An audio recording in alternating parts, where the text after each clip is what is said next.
20% del petróleo mundial. Esa es la cantidad exacta que acaba de quedar atrapada detrás de un muro de lanchas rápidas iraníes. Sí, y de destructores estadounidenses, claro. Exacto. Buenos días, hoy es 7 de mayo de 2026 y la información que presentamos a continuación exige, francamente, un escrutinio riguroso, desapasionado y objetivo. Desde luego. Bienvenidos a este análisis de actualidad internacional titulado Presión contra paz. ¿Puede la contención llevar a Irán a la mesa de negociaciones? Nuestra atención se centra hoy en Oriente Medio. Específicamente en la República Islámica de Irán y la creciente militarización de las aguas adyacentes. Eso es. Y bueno, este espacio informativo es presentado gracias al patrocinio de ProWave AI. Todo el contenido que expondremos hoy ha sido generado en su totalidad a través de Stylo News, que es una aplicación de noticias impulsada por inteligencia artificial. Y creo que es pertinente subrayar desde el inicio qué significa esto exactamente, porque la aplicación Stylo News es la versión orientada al consumidor del software StyleIntelOps. O sea, no es un simple lector de noticias. No, para nada. Fue diseñado originalmente para sustentar operaciones de nivel empresarial, gubernamental y militar. Lo que significa que quienes nos escuchan hoy tienen un acceso sin precedentes a una herramienta analítica concebida específicamente para respaldar a los líderes mundiales en la toma de decisiones. Exactamente. Y la misión de esta inversión informativa de hoy es muy clara. Vamos a analizar los patrones de los eventos acaecidos durante las últimas 2 semanas en el Golfo Pérsico. Evaluando informes de inteligencia, imágenes satelitales y despachos de medios globales. Todo para desentrañar, digamos, los mecanismos subyacentes y comprender los impactos reales a nivel local, nacional e internacional. Y como es imperativo en este tipo de crisis, mantendremos una postura estrictamente neutral. Presentaremos los diferentes cursos de acción y las perspectivas de ambos lados sin tomar partido y, muy importante, evitando cualquier retórica alarmista. Los hechos dictarán el curso de nuestra exposición. Así que empecemos, porque un enjambre de lanchas rápidas no se despliega por sí solo en el vacío. No, claro que no. Para entender la magnitud táctica de este escenario, tenemos que trasladarnos al epicentro físico del conflicto, que es el estrecho de Hormuz. A ver, los datos operativos marcan el 13 de abril de este año, 2026, como el punto de inicio de la crisis actual. Ese día, Estados Unidos e Israel iniciaron un bloqueo naval sobre el tráfico marítimo iraní. Y la inteligencia sugiere que esto forma parte de una estrategia de máxima presión que busca un cambio de régimen en Teherán, ¿verdad? Sí, esa es la teoría predominante. Sin embargo, la respuesta de Irán no fue la sumisión en absoluto, sino una escalada simétrica. Declararon el cierre del estrecho de Hormuz a cualquier embarcación que no consideren amistosa. Exacto. Comenzaron a imponer tarifas de tránsito unilaterales y afirmaron su control operativo sobre casi 2.000 kilómetros de costa en el Golfo Pérsico. Lo cual es una barbaridad de territorio marítimo. Y la situación sobre el agua se ha vuelto aún más precaria recientemente. El 4 de mayo, el presidente de Estados Unidos, Donald Trump, emitió una orden directa para desplegar escoltas militares que protejan a los barcos comerciales en tránsito. ¿Sí?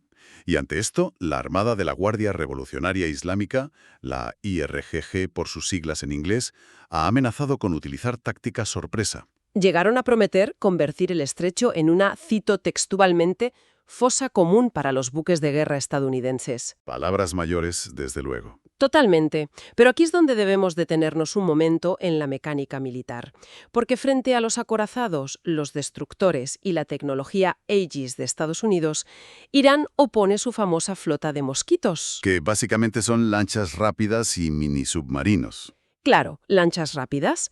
A ver, históricamente se ha usado la metáfora de un torniquete económico para este estrecho, pero creo que para la guerra moderna esto se parece mucho más a un ataque informático, un ataque de denegación de servicio, el típico DDoS, pero en el mundo físico. ¿Cómo logra esta pequeña flota suponer un desafío real? Pues mira, es una analogía mecánicamente perfecta. La doctrina naval convencional de Estados Unidos está diseñada para rastrear y destruir buques de tamaño similar en aguas profundas. Un destructor tiene sistemas de radar e intercepción multimillonarios que calculan la trayectoria de misiles a kilómetros de distancia. Pero el estrecho de Hormuz es muy pequeño. Exacto. En su punto más estrecho tiene apenas unos 30 kilómetros de ancho. y sus aguas son relativamente poco profundas. O sea, si envías 50 lanchas de fibra de vidrio armadas con explosivos y torpedos, todas desde múltiples direcciones al mismo tiempo, El radar del destructor simplemente no puede procesar o fijar 50 objetivos distintos a tan corta distancia antes de que uno logre impactar. saturas el sistema defensivo. Esa es la clave. No se trata de hundir un portaaviones en un duelo de artillería clásica. Se trata de sobrecargar la capacidad de procesamiento del enemigo. Si a este enjambre físico le sumas la guerra de minas, que por cierto son muy económicas y sumamente letales, y los minisubmarinos operando en el lecho marino, el cálculo de riesgo para una armada convencional cambia drásticamente. Claro, es un desafío asimétrico puro, diseñado para maximizar el daño y, digamos, la parálisis psicológica con una fracción mínima del presupuesto que maneja el Pentágono. Absolutamente. Pero bueno, esos enjambres navales no actúan por iniciativa propia, lógicamente. Para entender por qué Irán está dispuesto a arriesgarse a provocar un bloqueo naval que sobre el papel podría ser suicida, tenemos que observar el vacío de poder que se ha generado en sus despachos. Y las recientes convulsiones internas en Teherán son el verdadero motor de toda esta crisis. Porque durante décadas la diplomacia occidental negoció con una estructura política híbrida en Irán, ¿no? Sí, por un lado tenías al clero y las figuras civiles, y por otro al aparato militar. Pero tras la muerte del líder supremo Ali Khamenei a principios de año, toda esa arquitectura del régimen cambió. Se esperaba que su sucesor designado, Mojtaba Khamenei, tomara las riendas. Exacto, pero los informes de inteligencia confirman que ha quedado completamente relegado debido a graves problemas de salud. Y ese vacío de poder lo ha llenado de nuevo la Guardia Revolucionaria Islámica, la IRGC. Así es, la IRGC ha dejado de ser una rama militar paralela para convertirse de facto en la junta que controla de manera absoluta las decisiones políticas, económicas y militares de Irán. Y claro, bajo su mando, la diplomacia se ha congelado por completo. Consideran que el programa nuclear y los misiles balísticos no son herramientas de negociación en absoluto. Para ellos son activos de supervivencia nacional no negociables. Su departamento de inteligencia ha declarado públicamente que Washington debe elegir entre una guerra imposible o un mal acuerdo. Consolidado un poder casi absoluto, eclipsando a las figuras políticas tradicionales, y ahora controlan toda la infraestructura del país, los puertos, la riqueza. ¿No hace esto que las negociaciones sean inherentemente más difíciles? Sin duda. Quiero decir, cuando tienes bienes materiales y cuentas bancarias, tienes algo que perder en una guerra abierta. ¿Por qué endurecer la postura y volverse más rígidos en lugar de buscar un acuerdo diplomático que proteja su nuevo estatus? Esa es la gran paradoja que los analistas occidentales a menudo pasan por alto. La dureza de la IRGC no es solo ideológica, es un modelo de negocio altamente rentable. A ver, explícame eso. Mira, las sanciones internacionales prohíben que Irán venda su petróleo en el mercado abierto. Vale. ¿Qué ocurre entonces? Que ese petróleo debe venderse en el mercado negro, a través de complejas redes de contrabando. Ajá. ¿Y quién controla en exclusiva cada barco fantasma, cada puerto clandestino y cada ruta de contrabando en Irán? La IRGC. Ah, entiendo el mecanismo. Si se levantan las sanciones y hay paz, el petróleo vuelve a manos del Ministerio de Energía Civil y a las empresas extranjeras. Exactamente. Pierden el monopolio. Las sanciones lideradas por Estados Unidos, que en teoría estaban diseñadas para asfixiar al régimen, han terminado por transferir la totalidad de los ingresos nacionales directamente a las arcas de estos militares de línea dura. Vaya. Y a nivel interno, además, utilizan este asedio externo para justificar medidas coercitivas brutales. Sí, la represión es absoluta. Han impuesto cortes generalizados de Internet, persiguen implacablemente el uso de antenas Starlink o redes VPN y organizan mítines pro-régimen. Todo para proyectar resiliencia y un control férreo frente a una población civil que sí está sufriendo unas dificultades económicas tremendas y una inflación descontrolada. Mientras tanto, la posición en Washington no ofrece ninguna válvula de escape, francamente. No, el rechazo a un alto el fuego temporal es total si no se aborda primero la cuestión nuclear. El secretario del Tesoro, Scott Bessent, ha minimizado públicamente la resiliencia del régimen iraní. Él pronostica que la presión de las sanciones provocará una caída de los precios del petróleo que hundirá a Teherán. Y esta compleja ecuación hay que sumarle el frente paralelo de Israel. Cierto, han aumentado drásticamente su presupuesto de defensa. Sí, están en proceso de duplicar su flota de aviones de combate, lo cual es un mensaje clarísimo. Y mantienen intensas operaciones terrestres en el sur del Líbano, destruyendo infraestructuras y túneles de Hezbollah. Lo que nos lleva, lógicamente, a observar cómo este pulso táctico local está fracturando el orden internacional. Porque al entender lo intransigentes que son los líderes nacionales, es fundamental explorar cómo el resto del mundo y los mercados están reaccionando a este estancamiento. Claro. Cuando hablamos del estrecho de Hormuz, hablamos de que el 20% del suministro mundial de petróleo pasa por ahí. Y esa simple estadística desencadenó un verdadero evento sísmico el 1 de mayo. Cuando los Emiratos Árabes Unidos anunciaron su salida formal de la OPEP. Un evento sin precedentes, sí. Y han justificado esta salida criticando duramente a la organización por no proteger los intereses de sus miembros ante lo que consideran una agresión iraní, y esto expone una división profunda a nivel global. Desde luego. En Europa, por ejemplo, la presidenta de la Comisión Europea, Ursula von der Leyen, aboga por mantener las sanciones, pero con muchísima cautela. No quieren que esto escale. Y por otro lado, China, que es el mayor importador de petróleo de Irán, ha condenado frontalmente el bloqueo naval estadounidense. Mientras que Rusia, en su propio tablero, se beneficia estratégicamente de este conflicto congelado. Claro, porque desvía la atención diplomática y los recursos de Occidente lejos de Ucrania. Y esto se refleja de manera fascinante al analizar el sentimiento en los medios de comunicación y redes sociales. Los datos extraídos de cientos de fuentes revelan posturas muy marcadas. Por ejemplo, medios como el Jerusalem Post mantienen una postura lógicamente enfocada en las necesidades de seguridad de Israel. Pero lo revelador es cómo actúan medios rusos como Vzgliad o agencias como Interfax. Su enfoque se basa en enfatizar los desafíos asimétricos de Estados Unidos. No hablan tanto del poder destructivo iraní, sino de cómo esa flota de mosquitos expone las debilidades de la armada convencional estadounidense frente a Irán. Y luego agencias de la región, como Anadolu o el Middle East Monitor, subrayan el estrecho margen de maniobra que le queda a Washington. Incluso publicaciones económicas, como Focus UA o Money Control, ofrecen una visión muy matizada. Sugieren que la presión estadounidense en realidad está fortaleciendo a la línea dura iraní. Lo cual nos plantea una pregunta fundamental sobre la eficacia de esta estrategia. A eso iba. Si el objetivo del bloqueo económico y naval, liderado por Estados Unidos, era debilitar a la estructura del régimen iraní, sugieren estos datos de los medios internacionales que la estrategia ha fracasado por completo al fortalecer a esa línea dura y aislar a Washington de sus aliados europeos y asiáticos. Y a esto debamos sumar el sentimiento interno en Estados Unidos. El análisis de redes sociales, bajo etiquetas como #Strait of Hormuz, revela un electorado completamente dividido.